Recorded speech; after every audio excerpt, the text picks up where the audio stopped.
Bonjour et bienvenue pour un nouvel épisode de La boulimie, ça suffit. Le titre de cet épisode s'intitule « Y aurait-il des articulations entre la publicité et les addictions alimentaires ?» Aujourd'hui, je vous fais part des notes que j'ai prises lors d'une conférence donnée par le docteur Debbie Danofsky. C'est une experte concernant l'intersection de la publicité dans les médias et les comportements alimentaires problématiques. Elle est l'auteure du livre « Happy Eating » qui veut dire « manger heureux ». Ce livre explore les techniques de dépendance utilisées dans les publicités pour les aliments ultra transformés qui promettent aux consommateurs une alimentation sans conséquences tout en encourageant la surconsommation d'aliments malsains. Ces messages thématiques exploitent l'utilisation de la nourriture pour se rebeller, pour jouer, pour se détendre, pour atteindre le bonheur, pour remplacer l'exercice, pour profiter d'une bonne santé, pour augmenter l'intelligence, pour montrer de l'amour, pour se lier aux autres et pour créer un changement environnemental. Lors de ses études dans le domaine des médias, le docteur Danofsky a commencé à se rendre compte qu'il y avait beaucoup d'astuces savamment étudiées pour donner l'envie de consommer toujours plus certaines nourritures. C'est alors qu'elle a découvert que les publicités sont bien pires que ce qu'elle aurait pu imaginer.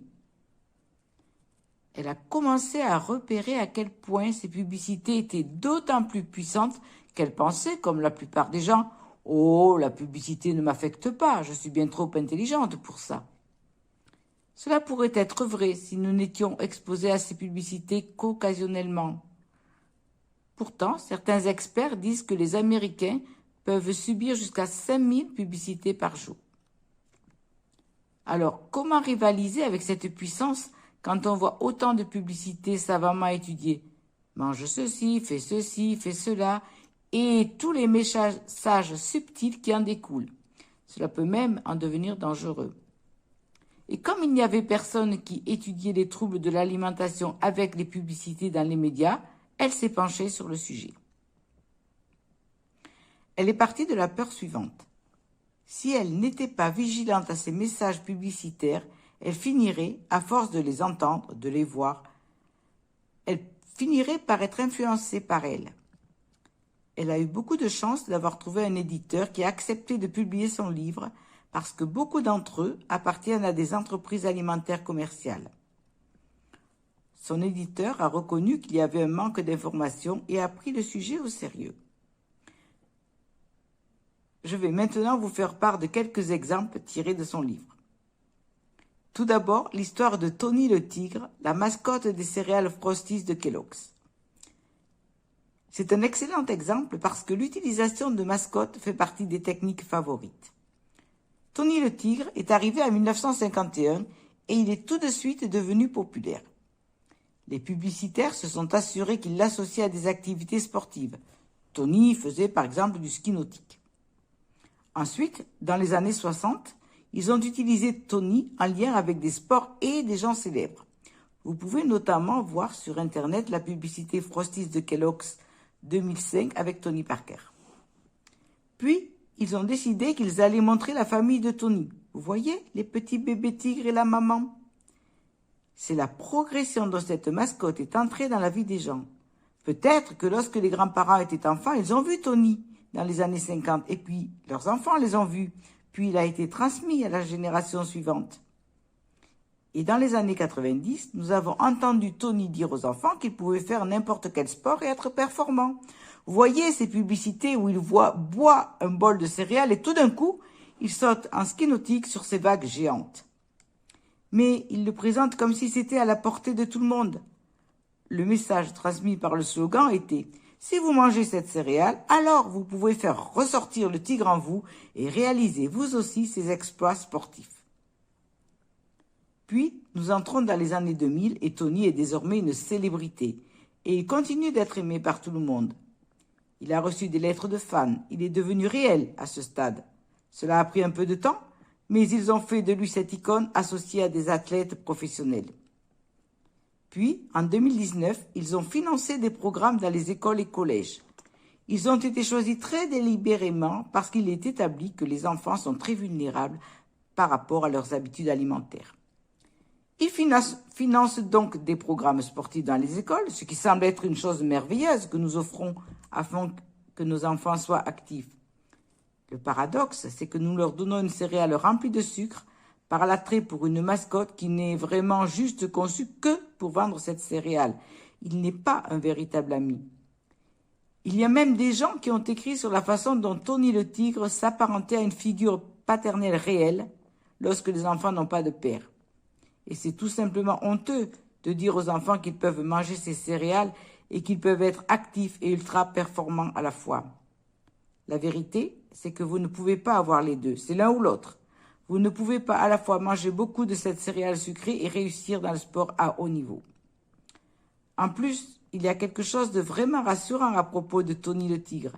Cette confiance et ce respect, et aussi parce que cela fait si longtemps qu'il existe.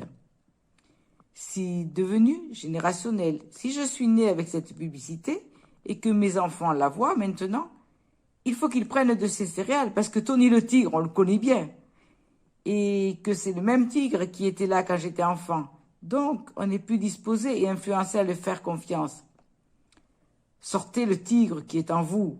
Je suppose que peu de personnes n'ont jamais pensé à la façon dont cette progression avait pu se construire au fil des années. C'est lié à la nourriture, mais c'est un excellent message pour les enfants qui peut-être n'auraient pas pu l'entendre autrement. Ces céréales ne se détériorent presque jamais, ne sont pas chères et les enfants l'adorent. C'est moins cher, plus facile et plus rapide que de préparer un petit déjeuner sain et équilibré. Bien sûr qu'ils l'adorent, puisque c'est conçu pour qu'ils l'aiment. Et voilà, une autre technique utilisée par les industriels pour les enfants. Le concept du jeu. Oui, pensez au McDonald's, avec un espace jeu conçu spécialement pour les enfants au milieu de leur restaurant.